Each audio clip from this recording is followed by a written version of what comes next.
আমরা ঢাকার মুন্সিগঞ্জে যে কয়েকটি আসন রয়েছে, অর্থাৎ 3টি আসন রয়েছে মুন্সিগঞ্জে, আমরা একটু 2 নিয়ে আজকে আলোকপাত করতে চাই। আমরা লক্ষ্য করছি যে মুন্সিগঞ্জের লৌহজং উপজেলা এবং টঙ্গীবাড়ি উপজেলা নিয়ে গঠিত মুন্সিগঞ্জ 2 আসন, এবং আমরা এই মুন্সিগঞ্জ 2 আসনটি রয়েছে, ইউনিয়ন রয়েছে 23টি, মোট ভোটার 3,78,492 জন।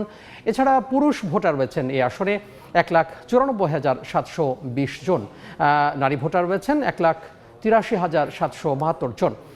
এখানে অস্থায়ী যে ভোট কেন্দ্র সেটি 130টি নতুন করে করা হয়েছে। ভোট কক্ষ এছাড়া স্থায়ী রয়েছে 726টি এবং অস্থায়ী 48টি, মোট 774টি এখানে যে ভোট কক্ষ, সেই ভোট কক্ষ এখানে রাখা হয়েছে। আমরা এখানকার যারা প্রার্থিতা করছেন, অর্থাৎ যারা লড়বেন এই আসনে মুন্সিগঞ্জ 2 আসন থেকে, তাদের বিষয়ে একটু দেখতে চাই। আমরা এখানে লক্ষ্য করছি যে ধানের শীষে যে প্রার্থী, অর্থাৎ জাতীয়তাবাদী দল বিএনপি মনোনীত যে প্রার্থী রয়েছেন আব্দুস সালাম আজাদ, তিনি ধানের শীষের প্রার্থী। এছাড়া আমরা লক্ষ্য করছি যে এবিএম ফজলুল করিম তিনি দাঁড়িপাল্লার প্রার্থী, অর্থাৎ বাংলাদেশ জামাত ইসলামী মনোনীত যে প্রার্থী, তিনি দাঁড়িপাল্লা নিয়ে প্রতিদ্বন্দ্বিতা করবেন, এবিএম ফজলুল করিম। এছাড়া আমরা লক্ষ্য করছি যে শাপলাকলি অর্থাৎ এনসিপির যে প্রার্থী রয়েছেন মাজেদুল ইসলাম। এছাড়াও কিন্তু অন্যান্য যে প্রার্থীরা রয়েছেন আমরা তাদেরকেও লক্ষ্য করছি, যে ইসলামী আন্দোলন বাংলাদেশের এখানে KM বিল্লালকে আমরা লক্ষ্য করছি, পাশাপাশি খেলাফত মজলিসের মোহাম্মদ আমিনুল ইসলামকে আমরা লক্ষ্য করছি। যদিও ইসলামী আন্দোলন বাংলাদেশ, জামাত ইসলামী, পাশাপাশি শাপলাকলি, এইদের ভেতরে কিন্তু একটি নির্বাচনী যে সমঝোতা, সেই সমঝোতা হয়েছে, এবং এই যে আসন অর্থাৎ মুন্সিগঞ্জ 2 আসন, এই মুন্সিগঞ্জ 2 আসনে তারা কিভাবে ছাড় দেবেন সেটি আসলে তাদের যে সমঝোতা, সেই সমঝোতার একটি বিষয়। তবে আমরা এই আসনে যেই প্রার্থী পরিচিতি, সেই প্রার্থী পরিচিতি আমরা এখানে আপনাদেরকে করালাম। আমরা একটু সরাসরি যুক্ত হতে চাই, আমাদের সহকর্মী রয়েছেন, আমাদের সহকর্মী নাসির উদ্দিন উজ্জ্বল, তার কাছে আমরা একটু যেতে চাই। নাসির, আপনারা এই যে নির্বাচনী উত্তাপ কেমন দেখতে পাচ্ছেন ত্রয়োদশ জাতীয় সংসদ নির্বাচনে, এবং মুন্সিগঞ্জ 2-এ ভোটারদের যে কি পরিস্থিতি, তারা আসলে কি ভাবছেন এই সামনে নির্বাচন নিয়ে? তারা নিশ্চয়ই ভোট দিতে যাবেন, উৎসব কেমন দেখছেন সেখানে?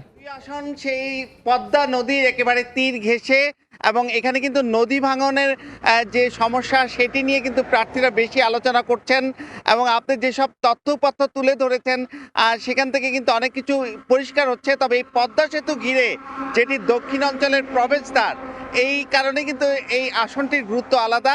তবে এখানে এই মুন্সিগঞ্জ পুরো জেলায় কিন্তু এক বিএনপির ঘাঁটি হিসাবে পরিচিত ছিল দীর্ঘদিন ধরে।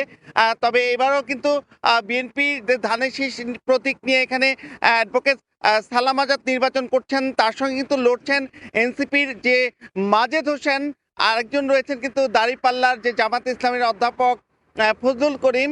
এই 3 জনের মধ্যে কিন্তু মূল প্রতিদ্বন্দ্বিতার আভাস পাওয়া যাচ্ছে। তবে যেহেতু জামাত ইসলামের সঙ্গে যে এনসিপির যে জোট হয়েছে, জোট হওয়ার পরেও যে 2 দলের প্রার্থী রয়েছে সেগুলো নিয়ে আলোচনা হয়েছে, এবং 2 প্রার্থীর সঙ্গে কিন্তু আমাদের কথা হয়েছে, তারা কিন্তু এখনও কোনো ছাড় দেওয়ার বিষয়টি বলছেন না। এনসিপি বলছে যে এই আসনটি তাদের ছেড়ে দেওয়ার কথা রয়েছে, তারপরে কিন্তু দাঁড়িপাল্লার প্রার্থী এখনও রয়েছেন, এবং কিছুক্ষণ আগেও কিন্তু দাঁড়িপাল্লার প্রার্থী বলেছেন যে তাদের এখনও থাকার সিদ্ধান্ত রয়েছে, তারা এখানে নির্বাচন করবেন, এবং তারা খুবই আশাবাদী যে এই অঞ্চলের দুর্নীতিমুক্ত, এবং এই অঞ্চলে যেসব নদী ভাঙন সমস্যা, আলু সমস্যা রয়েছে, এখানে যে যোগাযোগ ব্যবস্থার সমস্যা রয়েছে, এই বিষয়গুলো নিয়েও কিন্তু আলোচনা হচ্ছে। এবং সকল প্রার্থী, ধানের শীষের প্রার্থীও কিন্তু বলছেন যে এই অঞ্চলে যে বিশ্ববিদ্যালয় দরকার, মেডিকেল কলেজ দরকার, যে প্রাচীন সভ্যতার জনপদ হিসাবে এখানে কিন্তু 1000 বছর আগে কিন্তু এই বিক্রমপুর শিক্ষার ক্ষেত্রে অনেক এগিয়ে ছিল।